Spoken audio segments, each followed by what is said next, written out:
Now, Socrates, one of the most renowned of the Greek sages, used and taught as an axiom to his hearers, know yourself. One of the most reliable means of learning to know oneself is the study of the temperament. For if a man is fully cognizant with his temperament, he can learn easily to direct and control himself.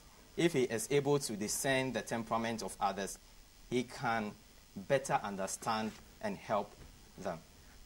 If we consider the reaction of various persons to the same experience, we will find that it is different in every one of them.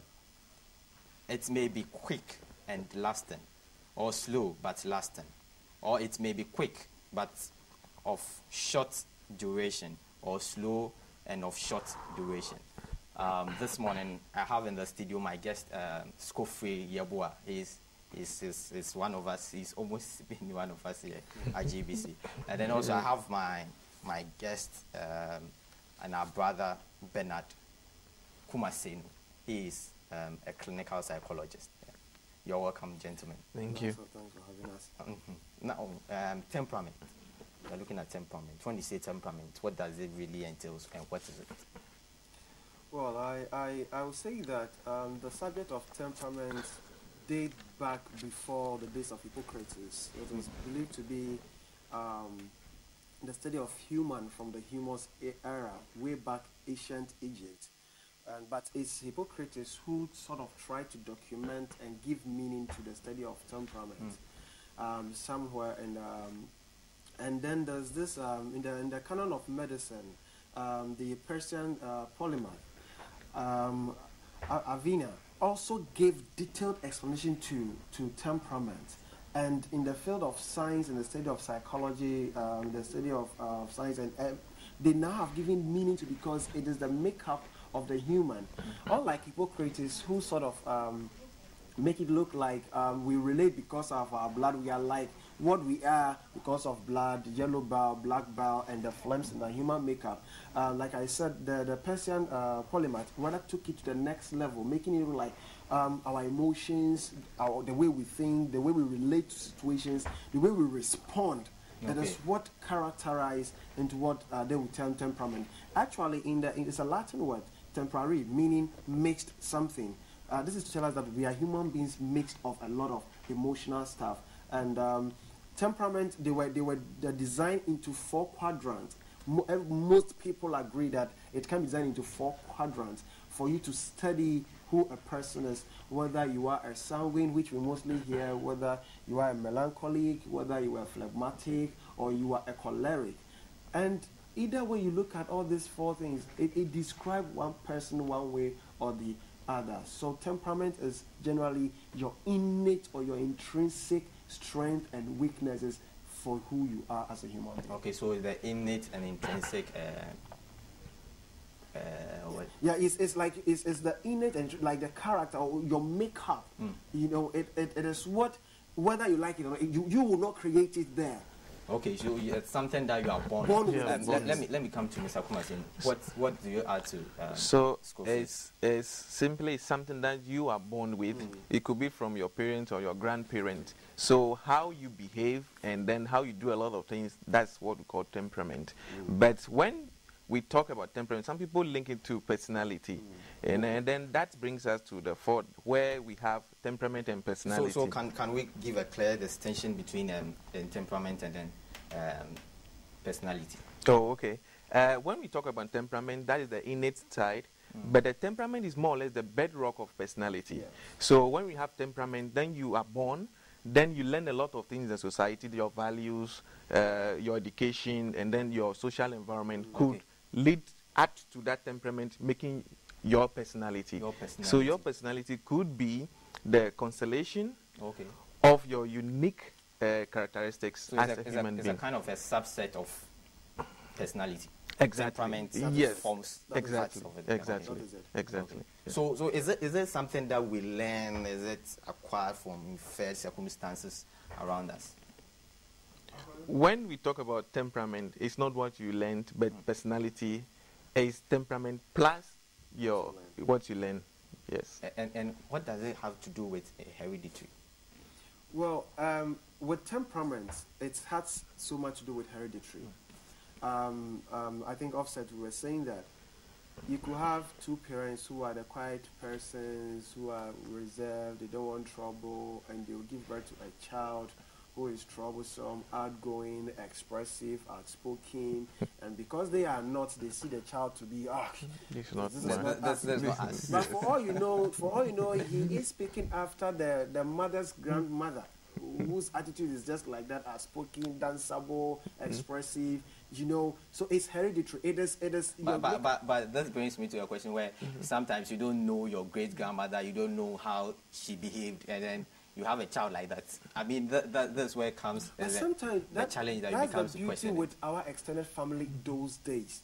Somebody could look at you and pinpoint, you look like your great grandmother. You behave like, yes. you talk like. But where we are now living so much, the nucleus, nobody can refer you except it happens by chance. Or you go for a festival, you go for a funeral where you have the extended family coming, and you have someone who is about 90 years, 70 years, or somebody who was able to relate with your great-grandparents of a sort. They can tell, as for even the way you sound is like your great-grandfather. So it is hereditary. It is your genetic makeup, the way you must relate. It is what defines you uniquely among others. It's beautiful when you understand your makeup, or what temperament you belong to. It's difficult when we live in a home where we don't know what even temperament is about. I was telling my brother that this subject has been discussed on several platforms, but we make it look like a cumbersome thing. We make it like so complex thing. We make it look so elite kind of thing. Can it be included in our educational curriculum so that we can, in our relationship with others, with our friends, with our colleagues, our workplaces, and everywhere, every social gathering, we can be able to know how to relate? Can we do that? Yes, that can be done. I think when social studies, JHS, for example, they learn some things like that. Gone are the days, life skills too, they do learn some things like that. I want to put something across. Let's take a personality. When we talk about personality, we need to talk about consistency of your behavior, and then the uniqueness of your behavior over time across situations. So it's not like when you go somewhere you behave this way, you say, this is your personality. No, it should be consistent over time and then across that situation. Yes. Okay. So when you have a particular temperament, yes, you have to be persistent. You have to be consistent. You don't have to change. I just talked about personality. Okay. Okay. But when you talk about a particular temperament, it means that you express yourself that way more. Okay. It could be that 60% of that is you. Okay. But some situation you may change. But that depends on that situation. That's what argument one disadvantage or argument against that 4-quadrant my colleague mentioned. Yes. Okay, so you can easily adapt to. Let's now talk about the types of the temperament, so that we can know how people really adjust exactly to the temperament. Okay. Well, I just want us to look at this. There are people that you easily forgive. You just can let things go easily, okay? And you are the happy go happy live type. You are gearing towards a sanguine, and you easily forgive. You easily make things work and stuff. But you are a bit slow. You are heading towards a flag. But the other side is, you hardly forgive. You keep things to yourself.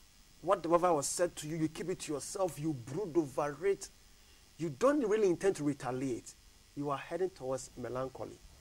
But the other end, where you want to pay back, you want to dominate, you want to make sure that I want to let you know what you did really hurt me. You are the domineering, where we term the choleric. I know people, by my makeup, I'm a sanguine. But situation can call forth, like I was telling my brother that, you can have your secondary temperament. Okay, my temperament is a sanguine. But my secondary temperament will be determined by the environment I'll find myself in. In a relationship, you find yourself that it seems your boyfriend or your husband is not the talking type, but very efficient and is detailed. you are talking about the melancholy. Your husband is a professional. He wants things done. If I say A, it must be A. He might not use words, but his actions will tell you, when I put pen here, I don't want to see it lifted. Yes. You know, that is how they are the profession. That's how they want their things done. Or you are married to someone that he easily gets angry. He wants to order you about. He wants to make sure that I exert my authority in the home. Very possessive. Very possessive. You're talking about the choleric. Then you have the phlegmatic, laissez-faire, a bit reserved. I don't get tired. That's carefree. When you want things hastened, he's a bit dragging. Yes. You are talking about the phlegmatic, and it's vice versa. So, like we're discussing, you must begin to find what hits you hard, what pricks you hard. In growing up, you find. Our last one, for instance, is very reserved. He does not want to mingle easily and stuff. You cannot compare him to me. That is the one who is outgoing and I want to express myself and that. The melancholy has no feeling. So if you have a boyfriend or a wife like that or a girlfriend like that and you want to say, you are heartless. We'll talk about that, you know? how it works in relationships and how it works in our workplaces. But can you add something to that? Yes, in addition to that, when we talk about the phlegmatic today, let me mention some basic things about them. When you talk about sanguine, we are talking about happy-go-lucky type who goes out, and then so far as it's your friend, when you go out, you can go and make new friend, leave you behind. Easily. When we talk about the choleric, they are that leader-like kind of human beings, okay? Always they want to be ahead, in charge, and then they are a little hostile, so they want to achieve results, okay? Then the melancholic are perfectionists. They want things to be done in this way. When they are late for events, they are angry with themselves, okay? And then when we go to the phlegmatic, they don't want change at all. They are content with themselves. They want to, okay, this is it. Okay, I like it that way. Let it be that way. I don't want change. If you want to promote them, they'll tell, oh no, I want to be at this place. Yes, I want to be noticed. Yes. So that's what I want to add to it. Yes. Now let's move into relationship. Now, where you have two people being phlegmatic, two people being choleric, two people being sanguine. How do these people coexist? Do you think it's going to work? Well, it's a human institution. It's a human living. It's a human way of relating. But it has its own pros and cons. If I, as sanguine, is married to a sanguine, the laughter will be there, the gelling will be there, and everything. But we might not get a lot of things done. We wouldn't get a lot of, because everything is about fun. So when we must be tactful and results-oriented, no way. Okay? Then you have two cholerics married. You will find a wrestling ring or a boxing ring, because either of them wants to lead. You understand? Either of them wants to live and prove, and this competition, and they are job-oriented. So here the man's role. so it's curtailed, because the wife also wants to lead, because that is her makeup. Then you meet those who are full of data or details. The wife is a melancholy. The husband is a melancholy. They are all perfectionists. So then you pick two flags. Laissez-faire, disorganized. This is how I want it done, so we don't want to push ahead. No, for us, this is how we want it. We like it this way. No, don't add anything. This is how we. So it's and you cannot say this is a perfect blend as well, because some of this also repelled at each other. So in a relationship, if we all understand that this is who I am, this is who you are. These are our challenges for being a sanguine, for being a melancholy, for being a phlegmatic, for being a choleric. Now, like I said, one of you must step up the game, become the secondary of your temperament. One of you. Or you can discuss, and sometimes it shows in your dealings, you realize that, okay, I can choose to, per the environment, to be a choleric when we are in a home of two sanguines, so that we can get results, so that we can get some tasks done. We can get our projects running. We can get our shows going. We can get things done. Either than that, you wouldn't get results like I rightly put it. If it is in the home of two flags, well, okay, let me step up my game and become a sanguine to balance the home. So that at least it wouldn't be all laissez-faire, laid down, reserved. You can step it up so that one of you become a sanguine to stir the home with a little bit of liveliness.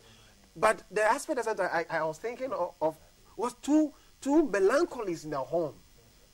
Because the quadrant that they find themselves in, they are introverts, very, very tactical and reserved, and they want to get things done their own way, and it's data and it's focus. It's difficult for them to one of them to resonate to the other. Maybe maximally a choleric secondary trait can pop up, and a choleric trait and a melancholic trait still even in their home. Don't order me about. I know what I am doing. The melancholy said, don't order me about. I know what I'm doing. I'm sure what I'm doing. I know the results. I want the detail of whatever wants to happen. The choleric will say, get this thing. No. He wants to be sure why I even asking him to do what you say. So this brings me to the question where you ask, why should I understand someone's temperament? Is it really necessary I should understand my own temperament or someone's temperament? It's important you understand somebody's temperament. Let's take it for example, when two people in love, they see each other, they pretend, but immediately they come to the house. That's where the actual behavior, lifestyle, or characteristics shows up. Okay, and when it happens like that, you need to learn or study or your mate, and then your mate also needs to study you. One thing that is being done now is through counseling. They try to help them understand each other that way, so that if this person is behaving that way, this one will try to help that person to cope, because all of them, they do have negative and then the positive side. Sure. Let's take it for example, melancholic, they worry a lot, so they could run into depression. Yeah, that is one thing about them. So if you know that your partner is melancholic and he or she gets worried, then you need to come up a little and help that person. Okay, but you need not face that person. If you want to face choleric, like example, you will fail. You will not win. So you need to have a tactful way of helping that person come up. That's what you need to do. So it's very important in relationship that you know each other's temperament. Yes, and not temperament alone, personality also, because the social surroundings also count a lot. Yes. Just to add to that, I want to show this. On this pain, we have the degree of how excitement one can be when we have the strength of feelings. So when you understand that the choleric is intuitive and very ethical, for him, he wants to lead, he wants to get results. So that is how he relates. You, in a relationship with him or her, you understand it. Then like my group, we are sensory and ethical. For us, it's the fun aspect, it's the happy go, happy leave. So if you are choleric, you need to tame me down to get the results you want to get from me. Then also the melancholic, they are intuitive and logical. He wants things done from his within. And creative too. And creative. Yeah. Okay, if they are good scientists, because they will take their time to study, they will take to explain to you why it is even A with that reservation. Then you pick the phlegmatic. They are not too much sensory as the sanguine, but also a bit logical. So you put this aspect, then you gives you a better understanding of your makeup. The sanguine wants to smell easily, wants to know what is happening, he is touchy, he is... So in relationship, when we're able to understand the totality of our spouse, and this goes into our workplaces. I will really come into Yes, it goes into our workplaces, because your immediate environment is where you relate, but the external relationship level is your workplace. It's your workplace, and the way you relate to your wife or your husband might also be the same way you relate to your boss. Because if I'm like a sanguine, when I want to have fun, if you want to give me a task that is fun related.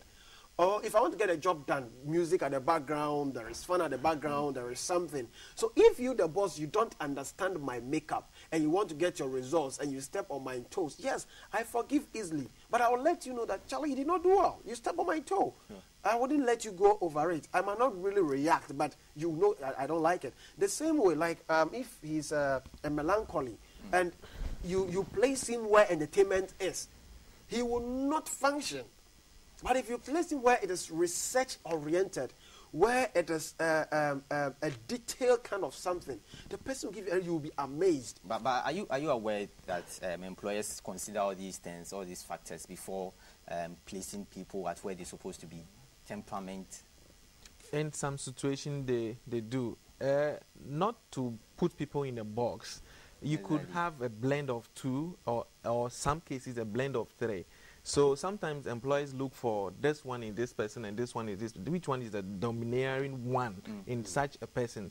But most of us, we are blends of 2. Like my friend, for example, immediately we were talking outside, I could realize that he is this, this one, and maybe there's another one that which I haven't seen yet. Okay, so people do have that too, that blend, and then that helps them. Now, one thing is that when you take melancholic and then the choleric, they are the work type, okay? They work a lot, but the sanguine and the phlegmatic, they don't. If you have a boss who is melancholic, for example, that boss, when you present an information to that boss will take time and even put the dot on the I's, everything, okay? That boss is not interested in the executive summary, but choleric is interested in the executive summary. So those are the things. So if you know your boss, and you know your boss is melancholic, then when you are giving something to your boss, you need to be very careful, read through very well. And if he is giving you the dots and those kind of things, just take it and then do the correction and send it back. That is all. So it's good to know the type or the personality or the temperament of your boss. Yes. It becomes very difficult when relating with people who don't really understand you, or people at workplaces where they tend to see you as bossy, they see you differently. Well, that's what we are trying to promote this morning. We are all trying to bring to bear that that's a challenge to get a very efficient society or a work group to get your results going, to get your targets being met and other stuff. We must begin to, like we were saying, said that many institutions really don't have psychologists who are peculiar about this kind of things, that okay, you are employed as a psychologist to monitor our marketing people. If it's a bank, to monitor our banking setup. If it is in the army, to do this.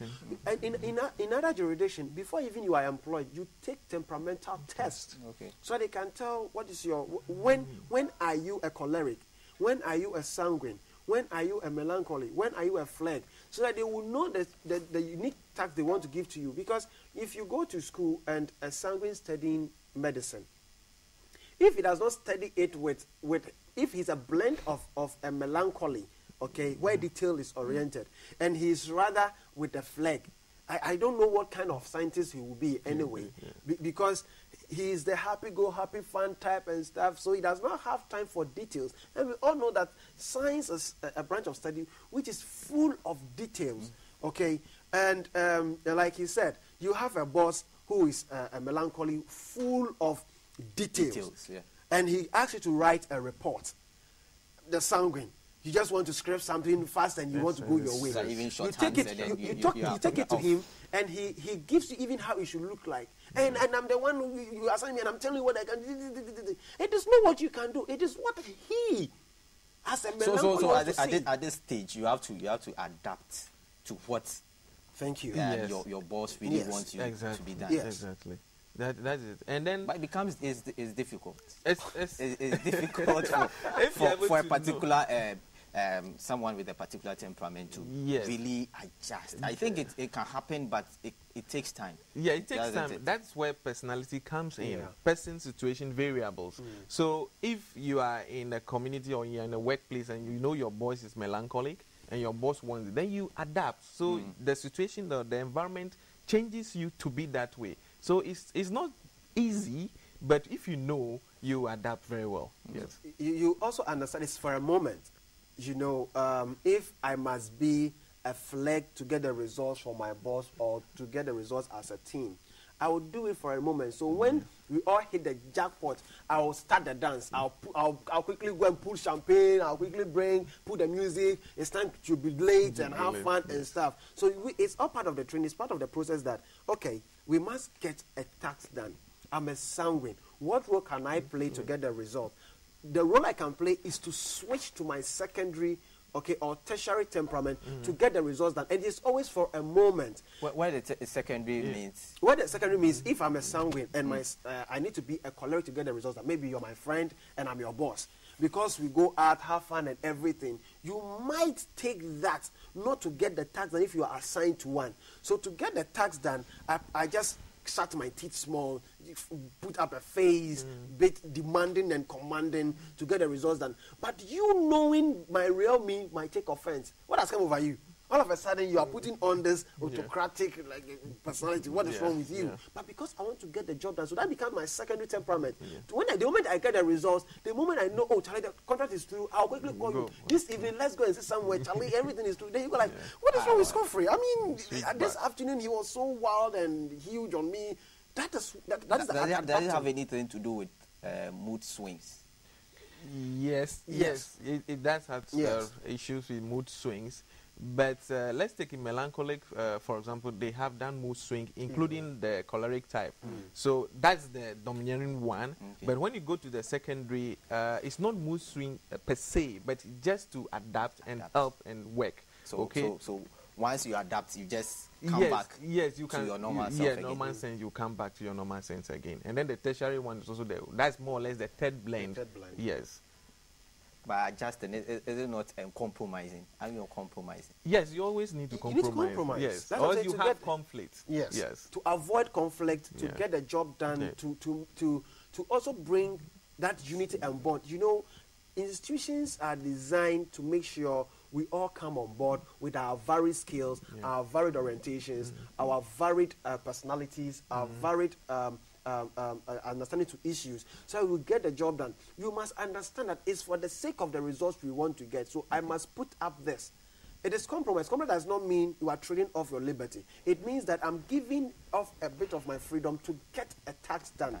Okay. Let's look at this diagram so that it will also bring a lot of meaning to people.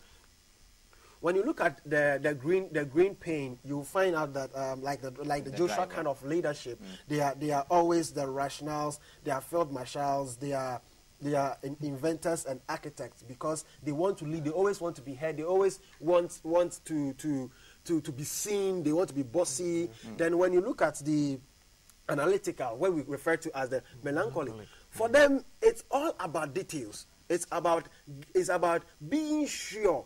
If you tell a melancholic you love him or her, you want to know. You must move heaven and earth. You might think he's not that the person is difficult. I want to be extremely sure that indeed you love me. I must be able to tell that I'm sure that this guy is certain. Then you go to the sanguine. They are good leaders as well, because like if their blend is like with the choleric, they are fine leaders because they can swing between the two. He steps on your toe to get results done. The next moment he's smiling with you. I'm sorry. Let's walk over it because of the job that doesn't happen. They become fine-tuned leaders. Then you take the flag. They are good counselors. They can lay back and just look at things. They are not in the haste. They can tail along with you. They don't want to bear grudges with you. They want to save the situation. So they are very good diplomats. You know, they broker peace. They don't want trouble. They just want an environment where peace. Yes, they just want an environment where they can fix. You know, they don't want the status quo change. If it's the spirit we're enjoying, let's enjoy our peace and nothing else. I will not trade my peace for anything. You know, and when you have them in your domain, and the choleric wants to push things, say, Master, let's enjoy our peace. So don't bring any commotion here. Let's enjoy our peace. Whilst the choleric say, no, this thing, they've cheated us. We have to show them that where power lies. I will show them that this